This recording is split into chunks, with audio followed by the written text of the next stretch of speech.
Nathan A. Webster is the founder and CEO of NW and Associates LLC, a marketing and consulting agency in Vancouver, Washington. Nathan has over 20 years of experience in management, mentorship, and education. He has authored 3 books in these areas and has a successful podcast, Let's Talk Marketing, which has been on air for over 5 years. He is also an adjunct marketing professor at Clark College and Warner Pacific University, where he teaches business, marketing, and entrepreneurship. At Clark College, he also serves as the faculty advisor for the student program, Clark Entrepreneurs. Community involvement includes founding the Connected Trust, specific for BIPOC, veteran and women-owned businesses. He also serves on the board of directors for Vancouver Public Schools Foundation and Rooted School Vancouver. When not working, he likes to enjoy the beautiful scenery and in the Pacific Northwest. Nathan's joy of finding new things to learn, hanging out with his kids, and giving back to others keeps him going. So let me introduce you to our speaker, Nathan Webster. Yo, what's up? What's up? Can y'all hear me okay? Yes. All right, outstanding.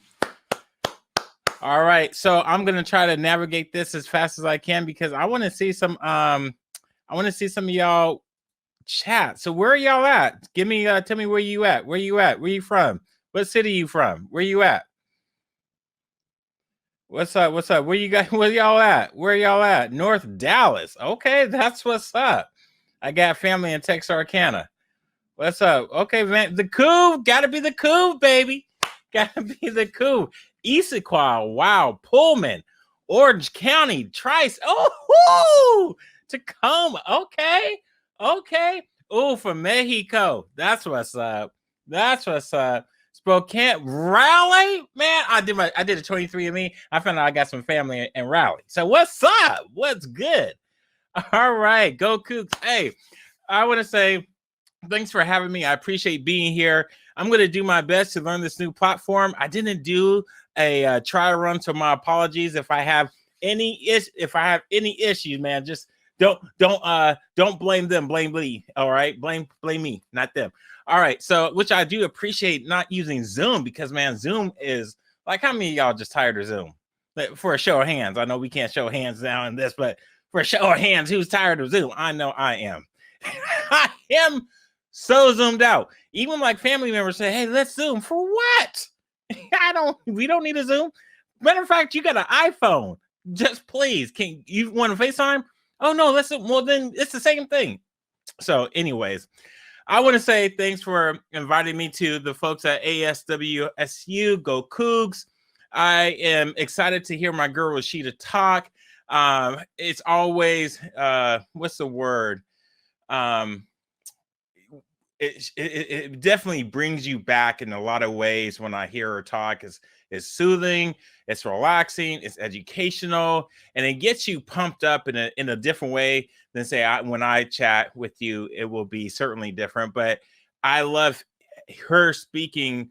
As I've heard her speak many times, she brings to light because we have similar backgrounds, and even when she just said, "I don't see color," I don't see your experiences, and so I was like, man, that's fire. And I was even running late. I'm like, man, I'm going to miss my girl Rashida. I got to hear her speak.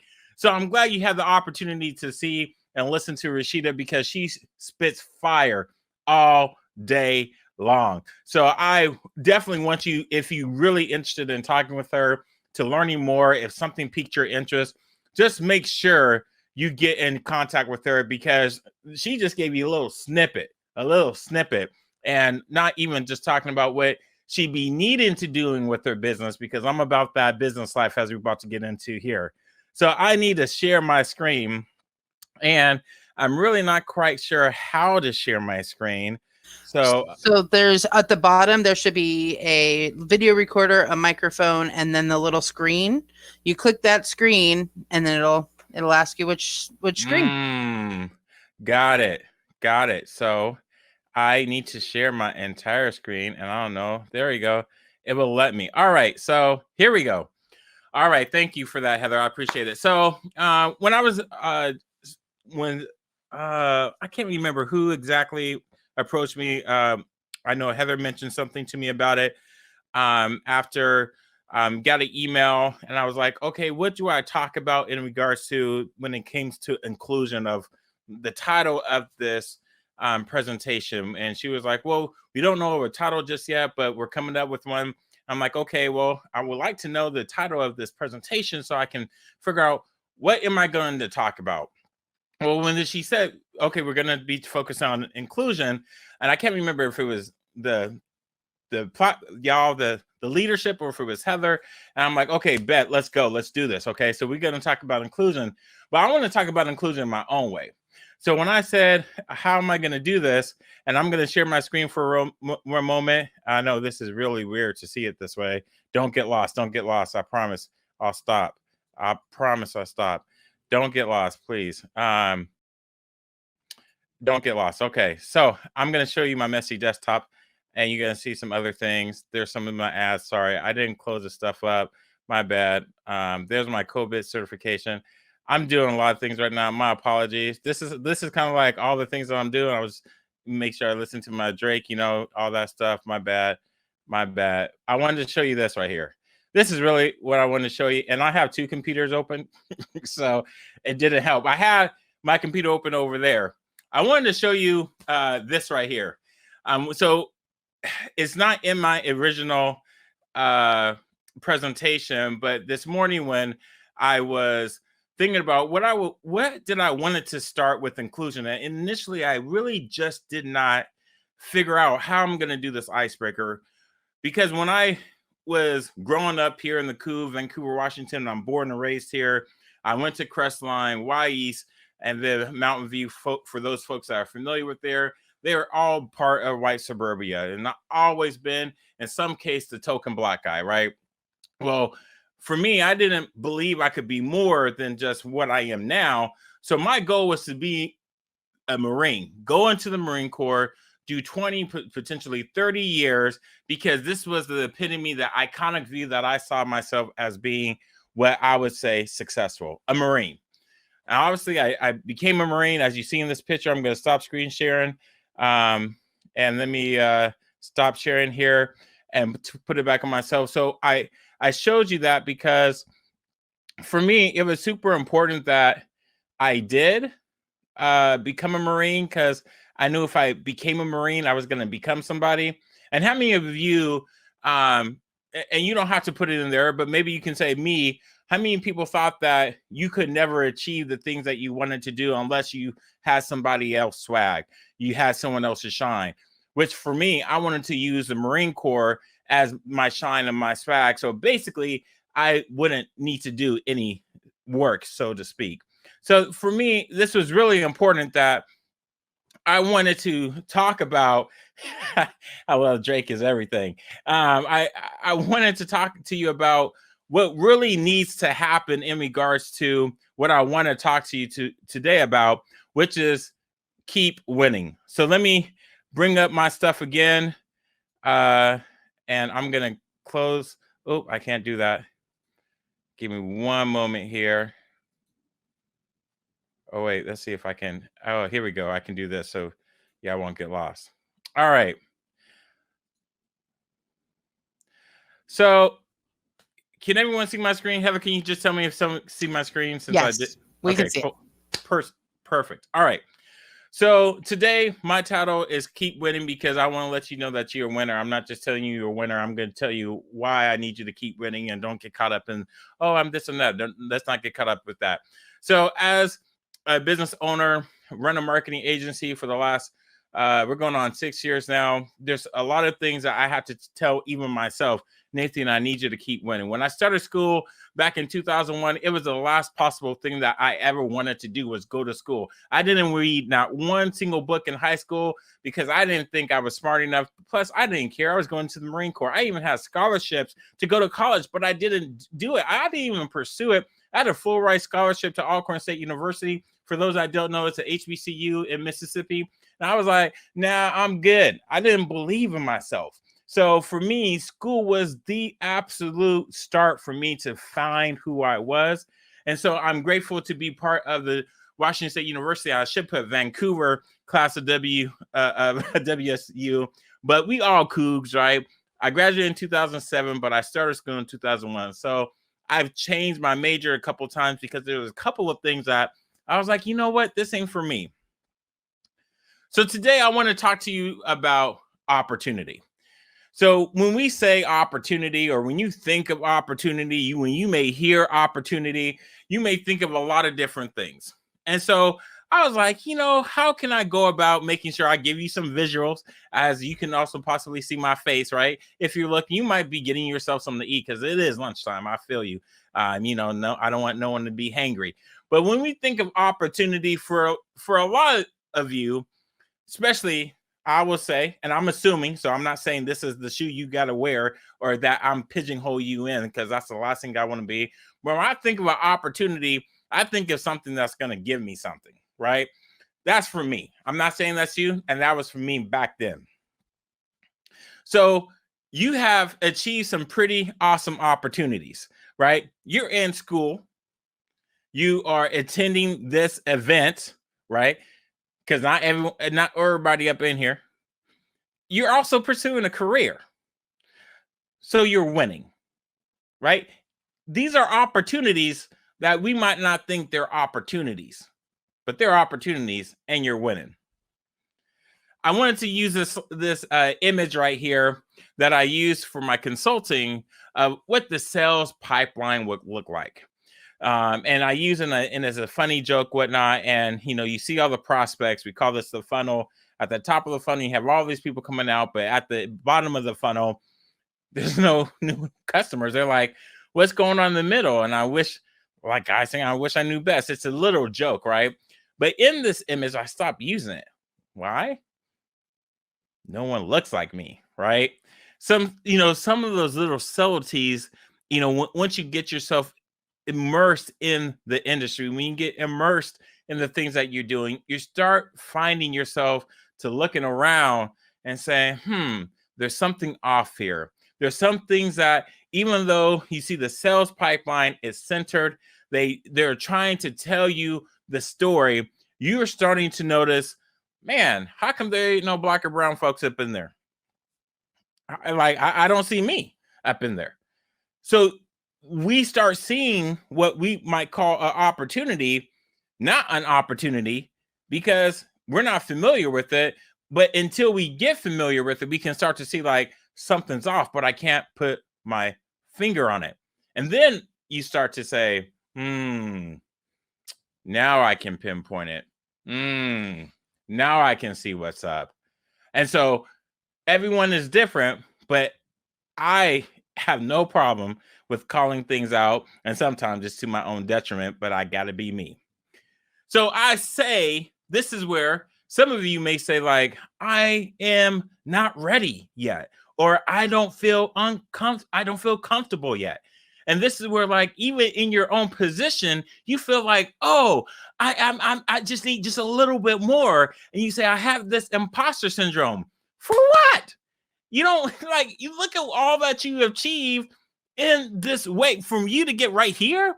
Like, this is what happens when we have tried to appease so many other people. And when we're looking at ourselves, we don't look at ourselves as winning because we say we're not there yet. We're not looking at ourselves as our accomplishments, as these things that, man, could be medals or trophies or whatever you need as that swag or that intrinsic benefit or a tangible item that you need to say, I've done it. And so this imposter syndrome is hanging over your head to say, like, I'm just not there yet. Like, why? Why? You've already done it. You've taken an opportunity and you seized it. So what you imposing from? Like, what have you not achieved that didn't qualify you to be here? I tell people all the time, especially my clients that are scared to move forward, Jeff Bezos don't know what he's going to do tomorrow. But guess what? That don't take him off the Forbes list. Jeff is making billions of dollars, right? Millions of dollars. And let's just say, what was the homeboy from Bernie Sanders said, just count to 10, and he has now grossed the average median salary of the American or the average American. Just count to 10 seconds, right? But do you think he's like posing? I'm like, not quite sure. Like, oh, I don't know why. I mean, should I be here? Should I be? No, he ain't doing that. So we have to get rid of this imposter syndrome, especially when we're talking about let's help each other out. Help yourself out. Help yourself out by removing these two words out of the dictionary whenever you want to do something you want to do, or you believe that's the next step in your journey. If you got to break some grass or some limbs, or if you got to pave your way, pave the way, but don't ever believe that this is not for you. Because at the end of the day, you're winning. You're doing all the things you should be doing. So don't get upset because someone might say you're not qualified. Don't get mad because someone says you're not ready yet. Don't get upset because they say, why are you here? Well, tell them I will be here. And make sure those two words that we said, and I haven't said another word, and I'm not going to say it. It starts with the L, but we're just going to say you're learning instead of that other word, because we have to realize that we are telling us messages, and then we not only tell ourselves, we might tell a friend, we might tell a colleague, we might even, what's worse, is we tell a boss. Like, what are you saying to your boss that you're not good enough? What you need to be saying is that you're winning, and you're winning all the time. When I saw Sheryl Sandberg's TED Talk about 10 years ago, she said that women, and I know this is also for BIPOC folks as well, but she was saying women don't lean in because they don't take a job because they don't feel qualified or competent. So that means they don't get or even apply for the job. But guys, us guys, we be applying because we're confident. We don't need to feel competent. We just get the confidence, and which is why she was saying, women, I need you to lean in. And for you, I don't know what your skin color is. I don't know what your gender is, but I do know you're here, and you're here for a reason. And that means you're winning. So whatever that has it right now, those messages telling you that you're not winning, you need to have a little one-on-one to that individual telling you that, or maybe it's that, I'm saying individual as maybe it's your mama, maybe it's your dad, maybe it's a friend that says that, no, you know, you ain't supposed to be here. You know, you can't do it. Oh, keep dreaming. Like, I need to cut you off because you need to tell yourself you're winning and have these real conversations. So I wanted to provide some other information to give some context here to say why you're winning and why some people aren't winning. As I talk with clients, and I will say I work with all different type of clients. Okay. So what I wanted to get to, and let me just back up real fast to just say for those that are not listening, or because I know you hearing me, but you're not listening, to tell that, oh, whoops, let me go back up, to tell whatever that last, and my last thing that I was saying, to tell that person, or maybe it's yourself, you need to have a one-to-one conversation, because maybe this is a conversation you need to have with yourself at Starbucks to say, I need to stop this self-deprecation. And I'm not telling you, go start no fights. I'm not saying that. When and I don't know what y'all did not hear, but what I want you to understand is when I'm saying you're winning, you should be saying, absolutely, I'm winning, right? I'm winning, no doubt about it. So when I wanted to move to the slide, I wanted to bring up some other things to why we don't believe we're winning, but I also wanted to use some other visuals to show that you are winning. And for some of you, maybe you have a house or you didn't have a house.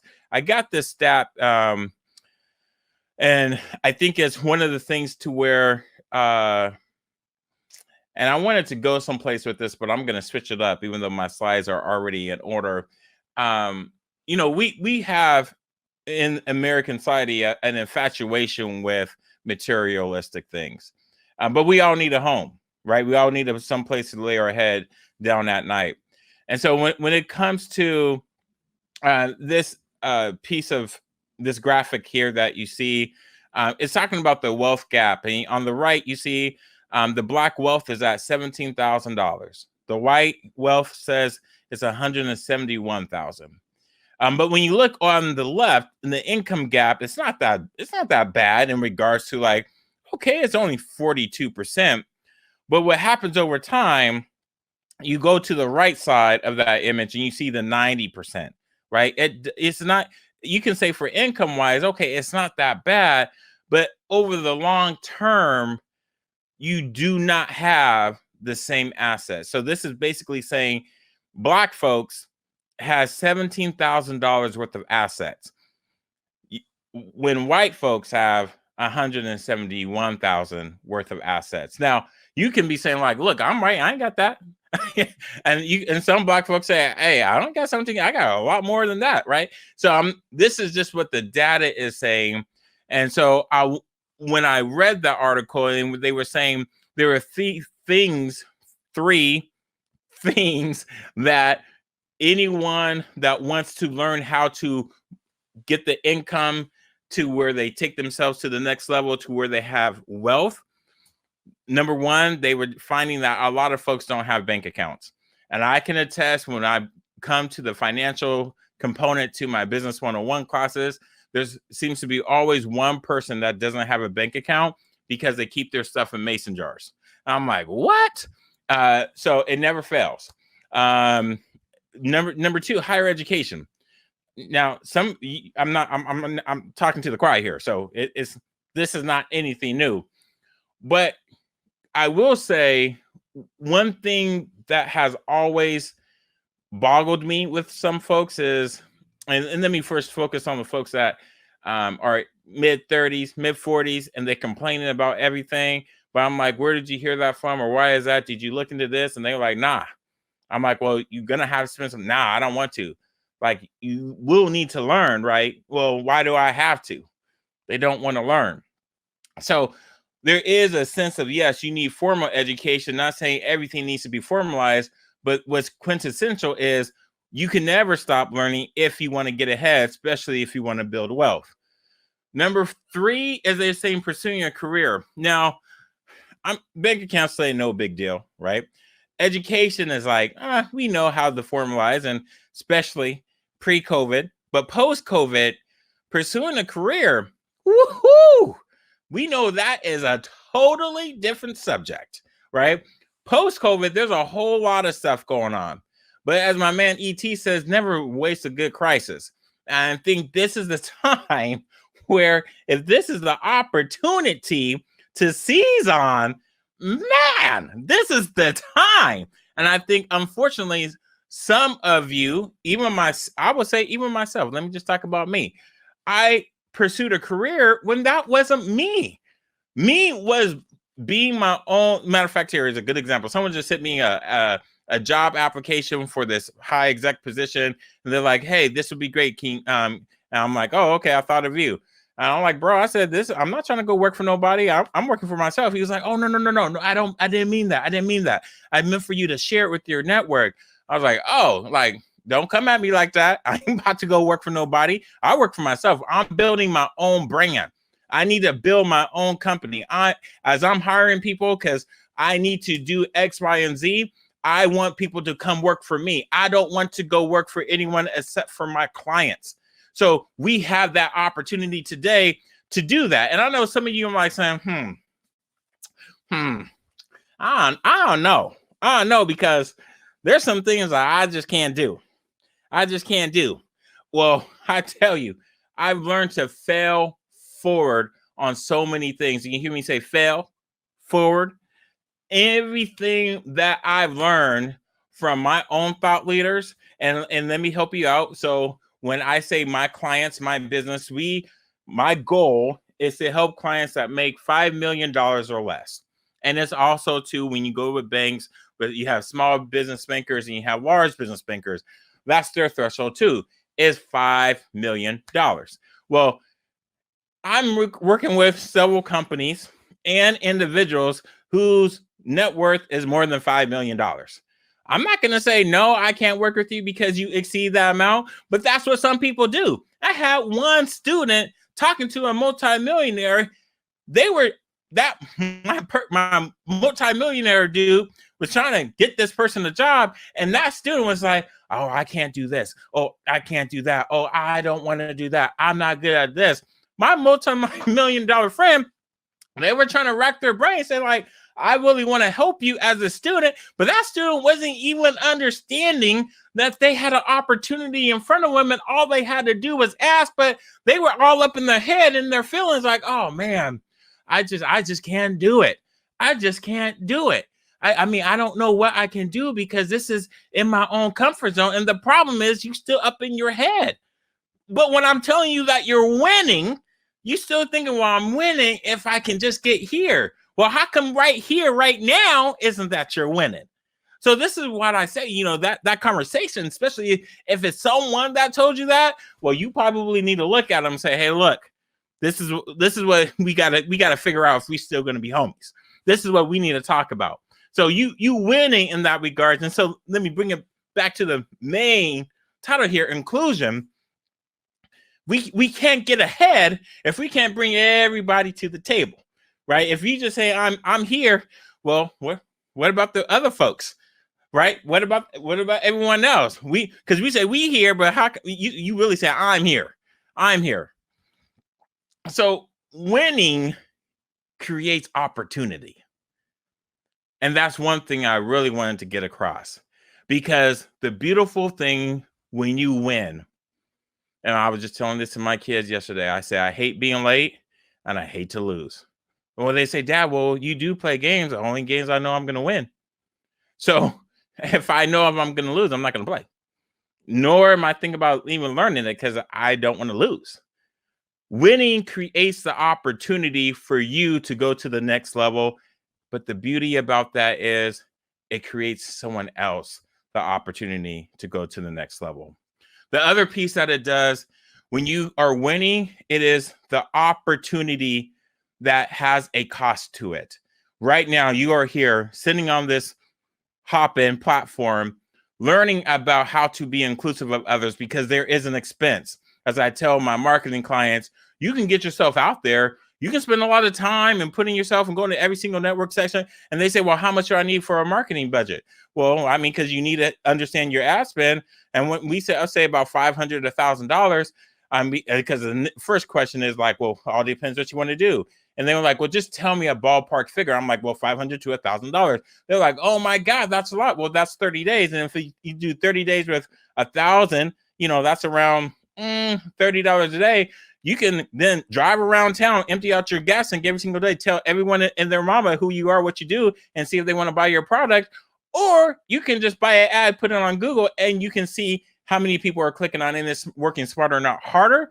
But people don't want to think of that as an expense or a cost that's going to give them the opportunity for them to win. And this is why marketing is an investment in you. And when you're winning, you will continue to do, when you say you're winning, you will continue to do the things that you need to do to continue to make the investment in yourself. That means it's, for me, in my company, it's my brand, right? Or for you, if it's someone you work for, which I'm not hating on employees because I need employees too. You're trying to put the company's best foot forward so that they can seize on the next opportunity or dominate with their already existing client or sell something, whatever that looks like. And so there is a dollar amount that you should not be scared to invest in yourself and not just say it's for me, myself, and I, but guess what? I'm going to start bringing others. And I'm going to say that this is a lot of work. And at the end of the day, you're going to be tired, but I'm going to tell you, if you're doing it right, and when I say, let me rephrase that. When you're doing it right, you're going to be tired. You're going to be tired. Me and Rashida, we be talking sometimes, and she be like, and I'm telling her some of Rashida's business, but she be saying like, Nate, I'm tired. But I be telling her, Rashida, because you're doing the work. Not everyone's doing the work. And when you're doing the work, and it doesn't matter what color you are, when you're bringing people to the left and to the right of you and saying, let's go do this, then man, it's a beautiful thing. That means you're winning. So inclusion doesn't mean it's just, hey, we need to have more people at the table, because people ask me, can we get some more Black folks at the table? I'm like, yeah, but don't just look at me to do the work. When are you going to start bringing some more Black folks to the table? Just because I'm a Black male don't mean I know all the Black people in Vancouver. When are you going to do it? That means you're that one word. I'm not going to say it, right? So the example I wanted to use, I know my time is almost over, but I wanted to use this example here where I created a podcast about 5 years ago, and it was for me to take my nonprofit to the next level, build a community center. And that just turned out, man, that I did not like hearing myself talking. I did not like doing the things I was doing. Basically, when I was saying something, I'm like, man, I just sound horrible, blah, blah, blah. I'm like, man, I'm going to stop it. I'm going to stop, blah, blah, blah, blah. And then it just turned out to be where, oh, man, you know what? I'm just going to quit. Well, then someone reaches out for me from Europe. I'm like, oh, okay, cool. Then the next person reaches out for me from Texas. I'm like, oh, you found out from the podcast? Like, what? She was like, yeah, we're teachers and we want to know how to help our how to build this. I'm like, oh. I was like, okay. Well, that was like 6 months, maybe a year. I'm like, all right, no one's listening to me. Someone reaches out to me from Australia. I'm like, people are listening to me? Like, oh, okay. That imposter syndrome. I was just doing it for this when I needed to go here, but it's because I wasn't seeing this as an opportunity. I wasn't winning. That's what I was telling myself until I said, Nathan, you're winning, bro. You're winning. Now we got to make something like, let's get serious about it. Let's get intentional. So this is when it's time for you to find your why. And you can do a whole lot of mediocre stuff, but that doesn't mean it's going to make you happy. I know a lot of people doing a whole bunch of stuff and they're not happy. So this is where it's easier to say I'm winning and you're enjoying your winning, your progress, even your struggles when you know your why. So if my plead, or if you haven't heard anything else, you will know you're winning if you need a sign, or if you need something to show you that you're making progress, is I need you to open the door for others to come in behind you. Because this is how we know that we're winning in inclusion, when we leave the door open, not just like a little crack, but we have left the door open long enough and wide enough where we can see other people coming in behind us to help us in our own journey, right? To help us with these challenges and opportunities that are happening. So we need to make sure that not only can they come in the room, right? They're like looking, they might be shy, but you give them a seat at the table. When you give them a seat at the table, now allow them to chat, allow them to talk, allow them to enjoy the, how can I say this? The success that you all will achieve. And when that happens, I can't tell you a greater feeling, because you started from here. As Drake said, you started from the bottom. Now you're here, right? Because you went to here. But you got to open the door. And you can only open the door is if you're winning. But you don't open the door if you don't have that mindset of winning. So please win. Because we got to include everybody up in here, because we can't do this by ourselves. And so with that, if you want to reach out to me, feel free to reach out to me on one of my channels. And that is it. Instagram. Oh, wait, let me do my marketing plug. Y'all, if y'all don't have a LinkedIn account, you should be ashamed of yourself. Y'all need to get that LinkedIn account. Stop playing. You need to be on LinkedIn. If you're not on LinkedIn, shame on you. But let's fix that. Reach out to me, holla at your boy, say what up, and get everything popping, okay? But I'm on Instagram, and I'm also on Twitter. So I want to say thank you and food for thought. What do you need for you to do to say I'm winning? Just food for thought.